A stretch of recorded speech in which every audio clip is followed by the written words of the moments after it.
Hollywood was glowing that night. Studio lights painted the sidewalks gold.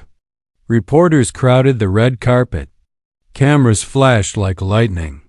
Laughter echoed between luxury cars and velvet ropes. In the center of it all stood Charles Bronson, chest high, jaw tight, voice full of confidence. Someone asked him a simple question.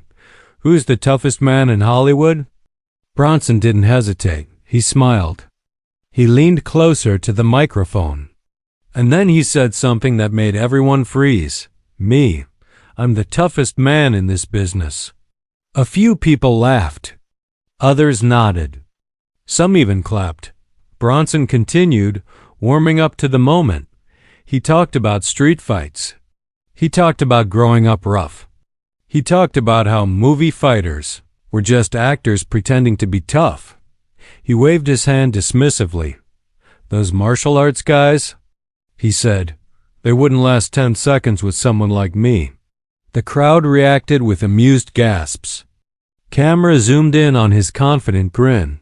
But across the room, someone was watching. A quiet man stood near the edge of the crowd. He wasn't smiling. He wasn't offended. He wasn't angry. He was simply listening. His posture was relaxed. His breathing slow. His eyes calm but focused. It was Bruce Lee. No one noticed him at first. He didn't interrupt. He didn't step forward. He didn't defend himself or anyone else. He just stood there, absorbing every word. Around him, people continued laughing at Bronson's bold claims. Some whispered jokes. Some shook their heads, but Bruce Lee's expression never changed. He quietly turned to someone beside him and said only a few words, not loud, not dramatic. Just enough to be heard.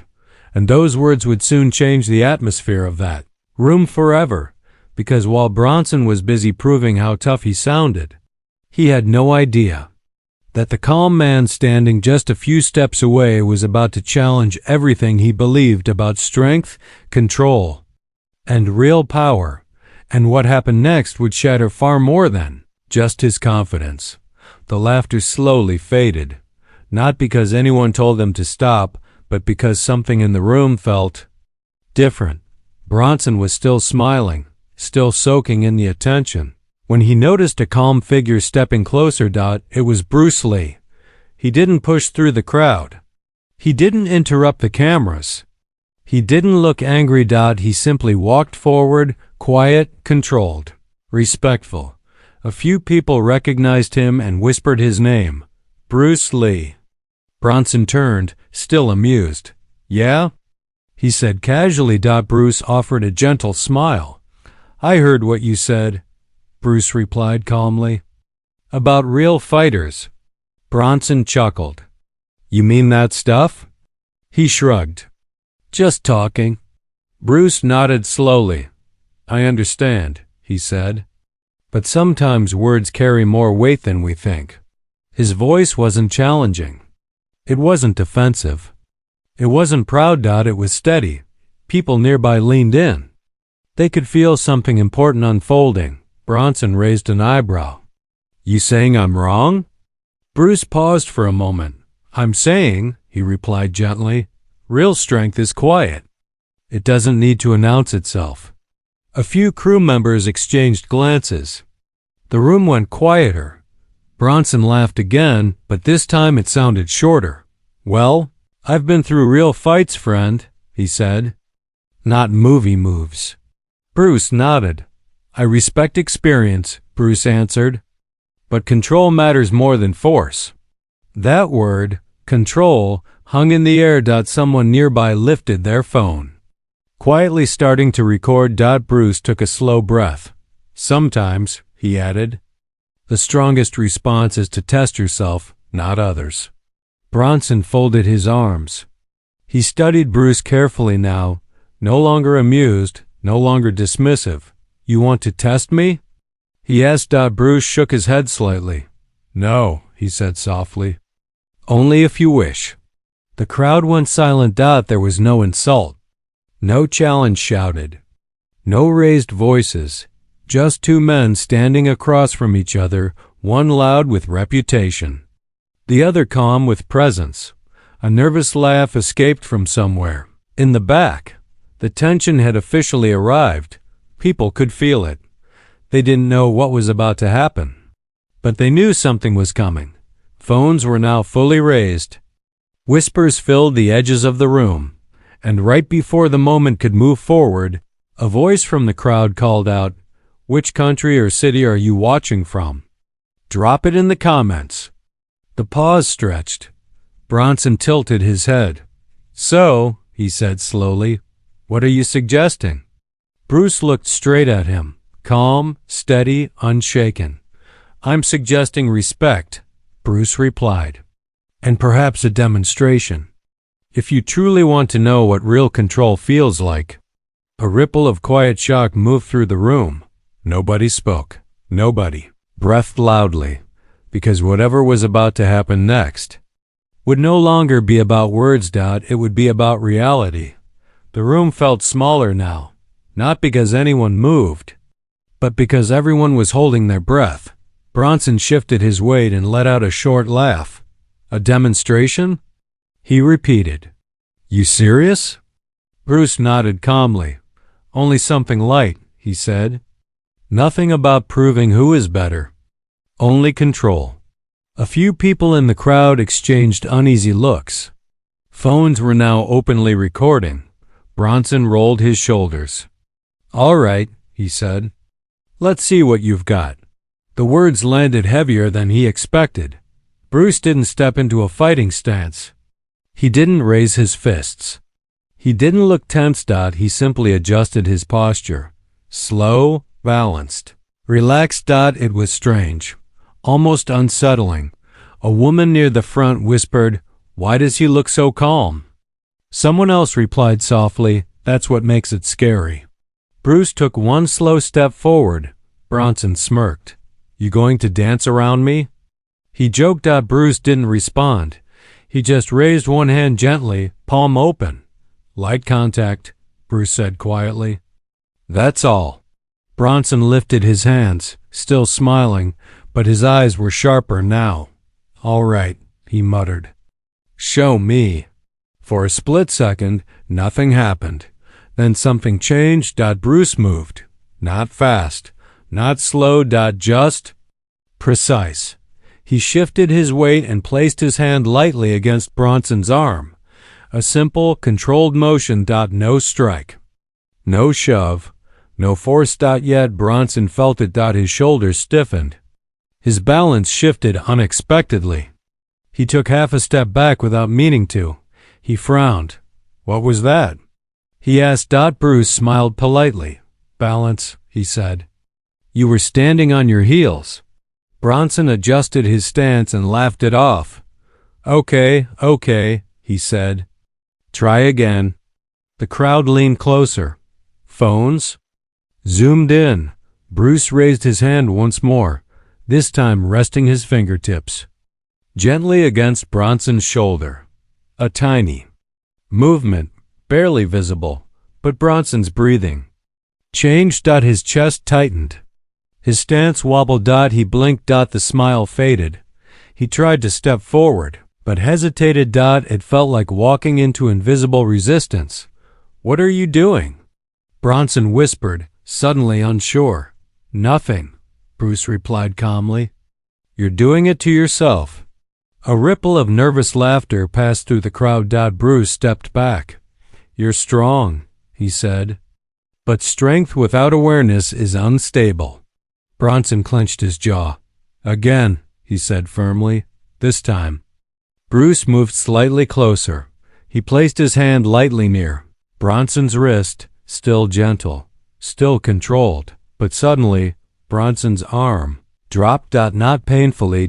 Not forcefully. Just helplessly. His confidence flickered. People gasped. Someone whispered, "Did you see that?" Bronson tried to raise his arm again. It felt heavier than it should have. He looked confused. "What is this?" he muttered. Bruce lowered his hand. "It's called understanding your own center," he said. "Your balance, your breath, your tension." Bronson exhaled sharply. He hadn't expected this.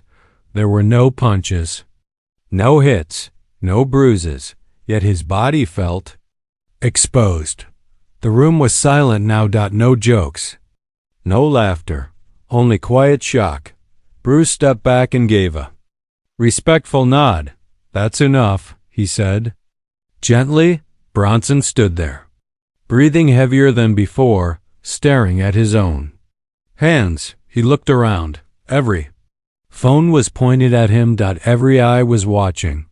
And in that moment, he realized something uncomfortable. This wasn't about looking tough anymore. This was about feeling unsure. And that feeling had just arrived for the first time in a very long time. If you were in his place, would you stand your ground or walk away? Type stand or walk in the comments. Because what happened next would decide everything. No one spoke. The room felt frozen in time. Bronson stood exactly where he was, shoulders stiff, jaw tight, breathing heavier than before. His confident smile had vanished, replaced by a quiet stare at his own hands, as if they had suddenly betrayed him. He flexed his fingers slowly. They obeyed, but not the way he expected. Across from him, Bruce Lee had already stepped back. His posture was relaxed again, calm, balanced, almost peaceful, like nothing unusual had just happened. Yet everyone in the room could feel it. Something had shifted. Laughter that once filled the space was gone. The teasing whispers had disappeared. Even the camera shutters slowed. All that remained was quiet anticipation. A few people leaned closer. One man whispered, "That didn't look like anything, but it changed everything." Another murmured, "How did he do that?" Bronson finally lifted his eyes to Bruce. "You didn't even touch me hard," he said, confused. "So why did that feel different?" Bruce met his gaze gently. "Because power doesn't need force," Bruce replied. "It needs timing, awareness, and balance." Bronson let out a short breath. He wasn't laughing anymore. A producer nearby cleared his throat. Someone else quietly adjusted a camera. The mood had turned serious. Bruce took a step forward, slow, respectful, non-threatening. "May I explain?" he asked softly. Bronson hesitated, then nodded. Bruce raised his hand slightly. "When your body is tense," he said, "your center shifts. Your strength becomes locked in the wrong place." He demonstrated lightly, adjusting his own stance, shifting his weight. "You were strong," Bruce continued, "but you were unbalanced. And imbalance makes even strong men feel weak." Bronson swallowed. The words landed. Around them, people listened like students in a silent classroom. A woman near the back whispered, "This doesn't look like a fight. It looks like a lesson." Bruce lowered his hand again. "This isn't about winning," he said gently. "It's about understanding yourself." Bronson rubbed his palm slowly. "So you're saying?" He started, then paused. "I didn't lose. I just didn't understand." Bruce smiled faintly. "Yes," he replied. "And that's not an insult. It's a beginning." The silence felt heavy, but respectful. No one laughed. No one mocked. Everyone waited, because it felt like something even bigger was about to happen. Bronson straightened his posture and took a slow breath. "All right," he said quietly. "Show me again." But this time, his voice was different. It wasn't loud. It wasn't proud. It wasn't dismissive. It was cautious. It was curious. Bruce nodded. But instead of moving immediately, he paused, as if measuring the air itself. He lifted his hand halfway, not to strike, not to push, just enough to demonstrate. "This next part," Bruce said softly, "will feel even simpler." The crowd leaned forward. Phones were perfectly still. You could hear the hum of studio lights.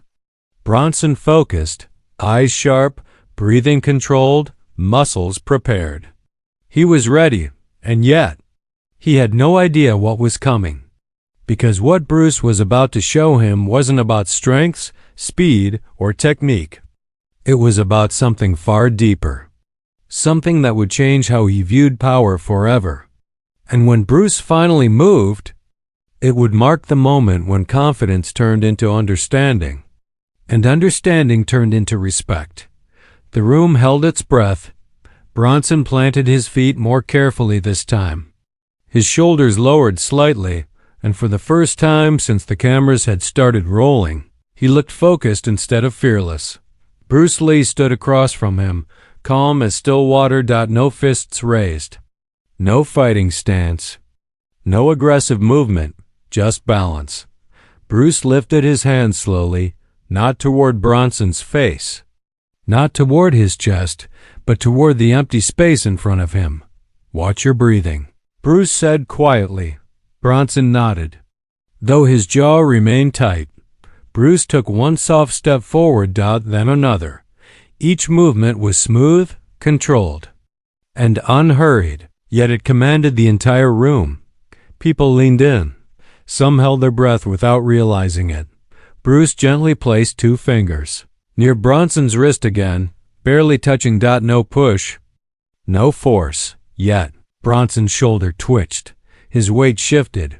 His heel lifted slightly off the floor. Bruce tilted his head. "You're leaning again," he said softly.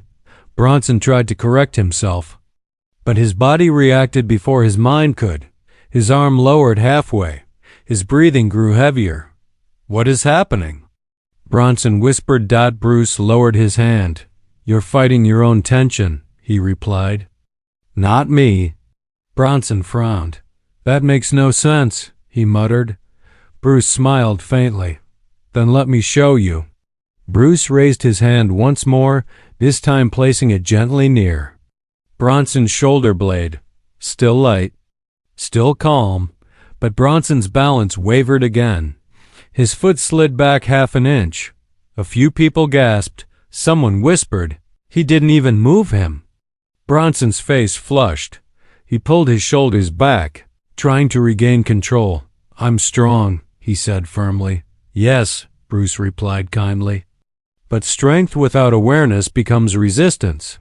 Bronson clenched his fists. "Again," he said. Bruce nodded. He stepped in closer, still careful, still respectful. He gently touched Bronson's arm once more. This time, Bronson's arm dropped fully, not violently, not painfully, just effortlessly. His confidence cracked. The room froze. Bronson stared at his own arm as if it belonged to someone else. He tried to lift it again. It felt heavier, uncooperative, uncertain. His breathing deepened. His eyes widened slightly. Bruce stepped back and lowered his hand. "That's enough," he said gently. Silence swallowed the room. No one spoke. No one moved. Then, slowly, Bronson lifted his head. His voice was quieter now. "I didn't feel attacked," he said honestly, "but I felt exposed." Bruce nodded. "Because control reveals truth," he replied.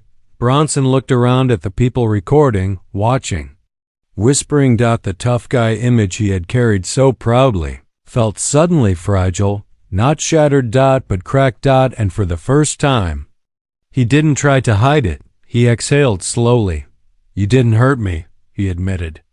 "But you changed how I feel about strength." Bruce gave a respectful nod.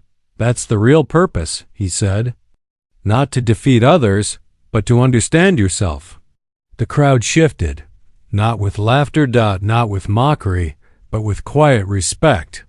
Bronson straightened his posture again, but this time, it wasn't out of pride. It was out of awareness. And in that moment, the toughest man in Hollywood realized something powerful. He had just met a different kind of strength, and he would never see power the same way again. The silence didn't feel awkward anymore. It felt respectful. Bronson stood still, his shoulders no longer tense, his breathing slower than before. The confidence that once filled his posture had softened into something quieter, something more thoughtful. Around him, people lowered their phones slightly. They weren't recording a show anymore. They were witnessing a moment. Bronson finally looked up at Bruce. "You didn't embarrass me," he said slowly, "but you humbled me." Bruce met his eyes with a calm nod. "That wasn't my goal," he replied. "Understanding is more important than winning." A soft murmur of agreement moved through the crowd. Someone near the back whispered, "That was different." A producer stepped forward hesitantly. "Is everything okay here?" he asked, unsure of what to say. Bronson gave a short nod. "Yes," he replied. "More than okay." He turned back to Bruce. "I thought being tough meant being loud," Bronson admitted. "I thought it meant proving something to everyone." Bruce smiled gently. "Real strength doesn't need permission," he said. "It simply exists." Bronson let out a slow breath. He glanced around at the cameras, the crew, the onlookers. "This story won't stay here, will it?" he asked quietly. Bruce shook his head slightly. "No," he replied. "But what people learn from it is what matters." The crowd shifted, not with noise, but with understanding. A woman near the front finally spoke. "I've never seen someone stay that calm and still change the entire room," she said softly. Heads nodded. Bronson ran a hand through his hair. "I didn't lose a fight," he said thoughtfully, "but I did gain a lesson." Bruce inclined his head respectfully. "That's more valuable," he replied. Someone near the back raised their phone again, not to record conflict, but to capture the moment of reconciliation. Bronson extended his hand. Bruce accepted it. Their handshake wasn't dramatic. It wasn't loud. It was simple, but it carried more meaning than any challenge ever could.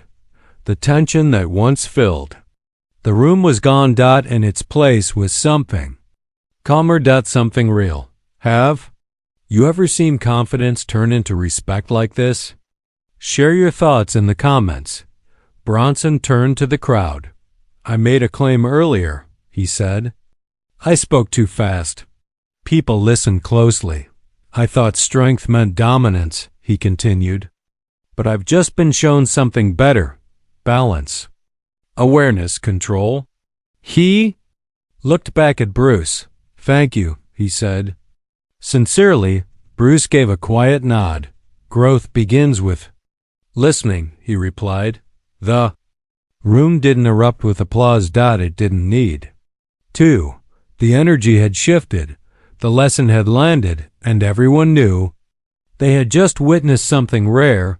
Not a fight, not a victory, but a transformation, one that would echo far beyond that room. The moment didn't end when the cameras stopped rolling. It had only just begun. By the next morning, short clips of the encounter were everywhere. Social feeds filled with whispered reactions, slow-motion replays, and quiet commentary. People weren't sharing it because it looked dramatic. They were sharing it because it felt meaningful. Captions read, "Real power is calm. Strength doesn't need noise." This changed how I see confidence. Thousands became millions. And millions became a global conversation. People from different countries began posting their thoughts about humility, about ego, about what real strength should look like. Some said the moment made them rethink how they treated others. Some said it reminded them to slow down. Some simply wrote, "This was powerful." Charles Bronson never denied what happened. He didn't argue. He didn't defend his old words. He didn't try to turn it into a publicity moment. Instead, he stayed quiet, and when he finally spoke days later, his message was simple. Real strength isn't loud. It listens. It learns. Those words were shared just as widely. Bruce Lee never claimed victory either. He didn't say he proved anything. He didn't tell people to follow him. He simply continued teaching, training, and reminding students that awareness comes before action and respect comes before reputation. The encounter became something rare in Hollywood, not a rumor, not a scandal, not a rivalry, but a reminder that confidence can turn into humility, that ego can turn into understanding, that power can exist quietly. Years later, people would still mention that moment, not as a clash, but as a lesson. A lesson that traveled farther than any movie role ever could. A lesson that proved the strongest people don't need to shout. They don't need to prove. They don't need to dominate. They simply understand.